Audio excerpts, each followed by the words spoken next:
We're going to study matrix multiplication as an action on vectors. Multiplying a vector by a matrix does something to that vector. To try to motivate today's topic, we'll talk about an application of math called discrete dynamical systems. And it's to do with this car rental company. What we're going to be doing is taking the state of that car rental business at one given time and assigning it a vector. So we'll call this the state vector. And what this does is it describes the state of this system at some moment in time. What we're going to be interested in is what that system does later in time. We are going to perform an action on our current state to come up with a future state. So that action is going to be denoted by this t of x. For now, we'll call it a transition function. It's going to allow us to transition from our current state to a future state or a later state. Often we'll talk about the initial state of the system as x0, and then we'll talk about the next jump in the state as x1. We can have x2, the state after 2 days, etc., etc., etc.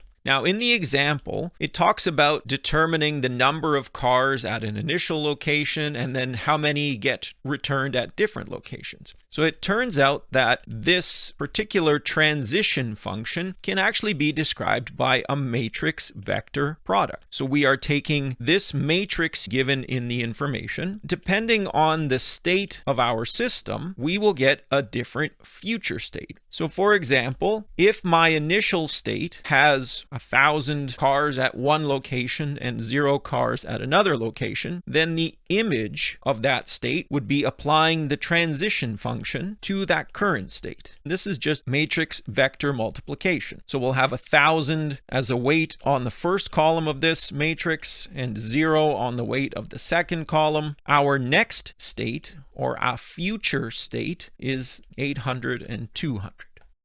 The notation that we're going to use here is this will be our initial state, and then x1 is obtained by going transition function on that initial state, executed or affected by a matrix multiplication, 800 and 200. Now, one of the long-term goals of this course is to figure out the state of the system at a much later future date. We will be building up our tools to be able to get to those later states without having to perform a lot of steps. For now, we can see the following pattern. If I were to have applied this transition function to the initial state, I'd get our x1, and it was a matrix times a vector. If I wanted the state of the system after 2 days, I'd have to take the transition function and apply it to the state after the first day, applying the matrix multiplication to the answer that we got from above. We need 2 matrix multiplications here, or a square. The state of the system after n days is just going to be sequential. Keep applying the transition function to the state from the previous day. We've got a one-shot calculation to figure this out, and it's essentially multiplying the initial state of the system by this matrix a to the power of n. Ultimately, we want to know what this is going to be for a very long time. So we're going to put this on the back burner for now, but I wanted to show this application to you to show you that this idea of matrix multiplication is very useful.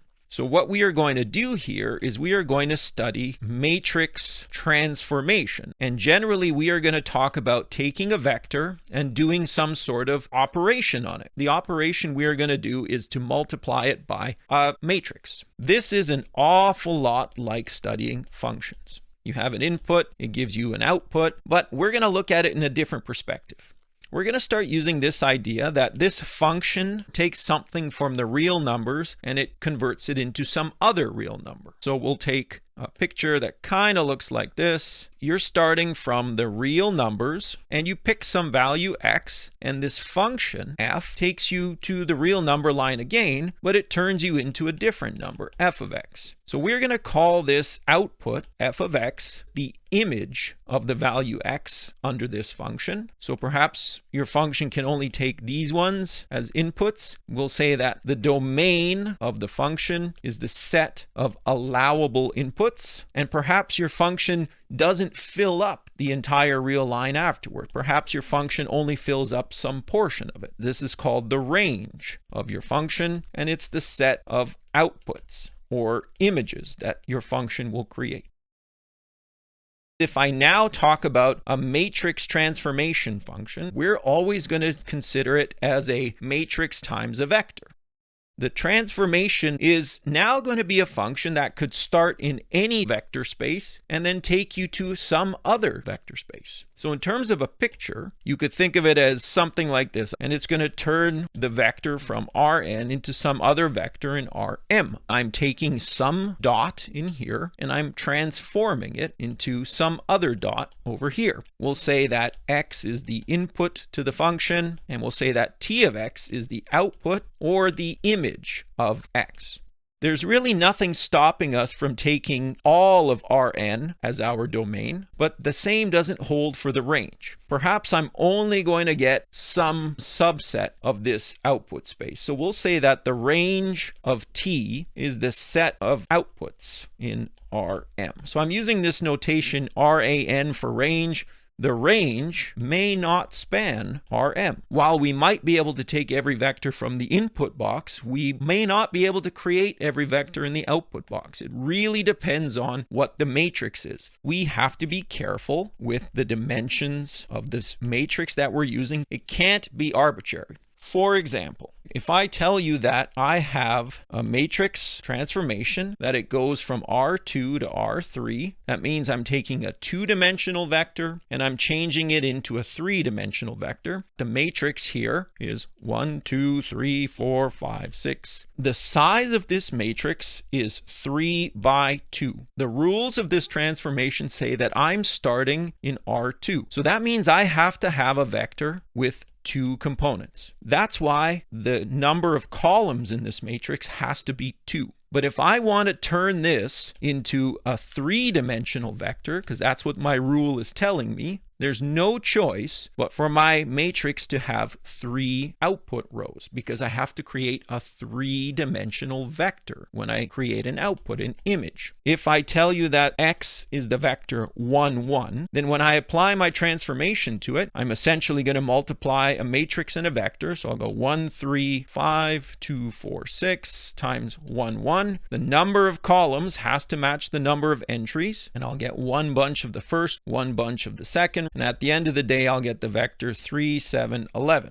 I have changed a two-dimensional vector into a three-dimensional vector according to this transformation. So if I tell you that I want my transformation to be from R5 to R3, I would love to know what the dimensions of this vector has to be. I have been told that I start in R5. So that means my vector has to have 5 entries. I know that A has to have 5 columns. But if I want to end up with an answer that has 3 entries, if I were to do A times X, I'd have X1 times the first column of A all the way down to x5 times the fifth column of A. Well, in order for this answer to be a three-dimensional vector, all of these A's have to live in R3. The number of rows has to be 3.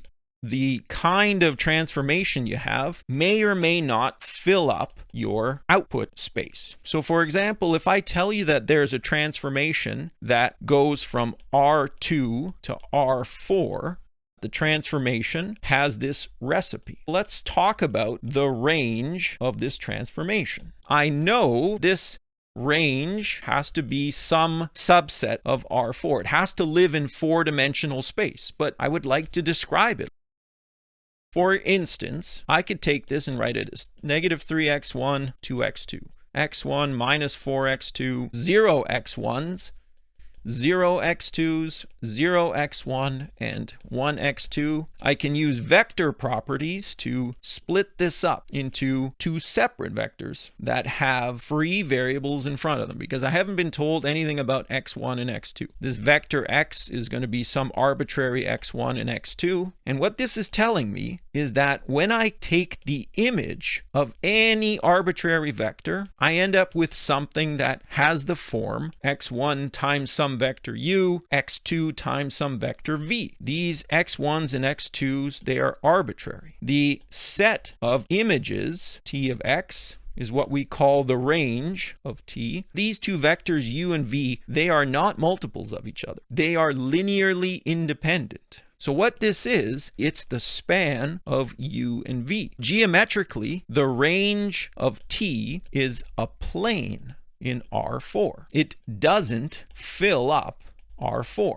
What this is telling you is that it's not possible for you to fill up R4 just by starting with R2. Now, another way to look at this, we came up with this transformation. Remember, x was x1 and x2. We wrote it -3, 1, 0, 0 plus x2, 2, -4, 0, and 1. By definition of a matrix vector product, this is really the matrix -3, 1, 0, 0, 2, -4, 0, 1 times the vector x1 and x2. So this is, in fact, a matrix A times our vector x. This matrix is 4 by 2. At most, this matrix can have 2 pivots. And if I were to row reduce this, this matrix has exactly 2 pivots. The columns of A are linearly independent. Anytime I create an image from my x, they are going to be unique.